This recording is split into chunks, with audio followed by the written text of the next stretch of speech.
Right. York, Pennsylvania. David, welcome to the Savage Nation. What's on your mind?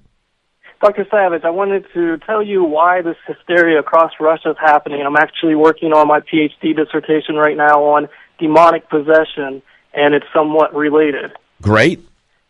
Basically what happens is that oppressed people in societies use incidents like the Mayan calendar in order to protest against their oppressors. So wait a minute. Well, hold on. Let me see if I follow this. So the downtrodden latch on to a theory of the end of the world, and how does that help them? Well, it's not always a theory of the end of the world. It's something that they can use as kind of a ruse, and they do it subconsciously, because if they can blame it on something like demonic possession. Well, listen to this. In Russia, in prisons, the wardens are saying some of the women got sick, they had seizures. Once when the prisoners were standing in formation, one of them imagined that the earth yawned, and they were all stricken by fear and ran in all directions, the priest said.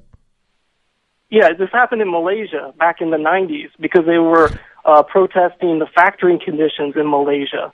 It happened in the 1700s in a convent when these Christian Catholic nuns, they found out that the priest was actually sexually molesting the nuns.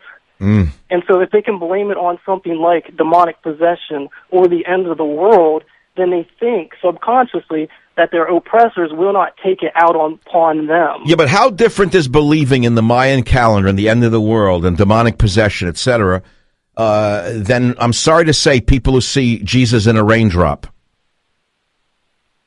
Well, have you ever seen these things? People see a puddle in the ground, they claim Jesus is in the puddle, and they huddle around it with candles. Now, what sense does that make? Well, no, it doesn't necessarily make sense, but it's a coping mechanism. That's a coping mechanism, seeing Jesus in an icicle? Psychological anthropologists have discovered. I.M. Lewis, back in the 70s, wrote a book on it. Yeah, well, okay, but why this Mayan calendar business when the Mayans themselves don't believe it? Because, again, it's something that they can blame so that the oppressors won't take out the punishment upon them. I'm not even, you know what, David, I have a PhD, and one of my master's degrees is in medical anthropology, and you're not really connecting the dots for me. What are you actually saying? I don't get that. I'm saying it's a way for them to voice their dissent against their oppressors. Without their oppressor, it's an excuse that the oppressors will take out their oppression on something else, and so now. Wait a minute.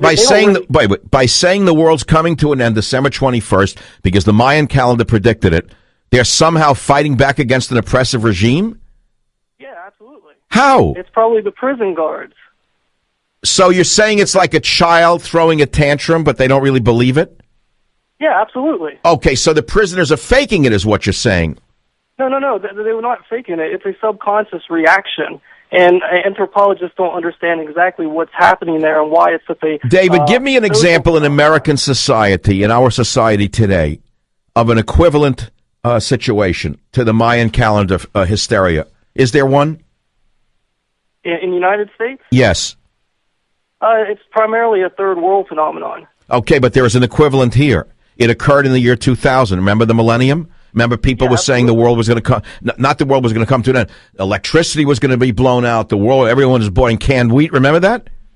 I do, but it's not equivalent, Dr. Savage, because you didn't have people going into a Freudian-type hysteria where they're falling on the ground and foaming at the mouth. Well, that's because they didn't go to Jimmy Carter's preacher.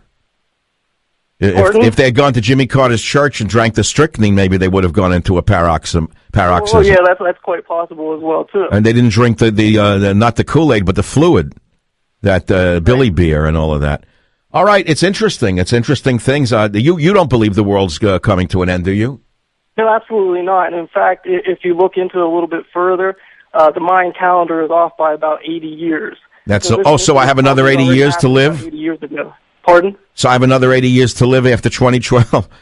No, it probably already... Well, I only wanted to live to the age of Moses, which is 120. Now you're saying I could live a little longer than that. That's a relief. I mean, with transplants, God only knows. David, you're a good sport. Thank you for participating in the Savage Nation this evening. A copy of Train Tracks goes out to you that opens up a line. 855-400-SAVAGE. 855-400-7283.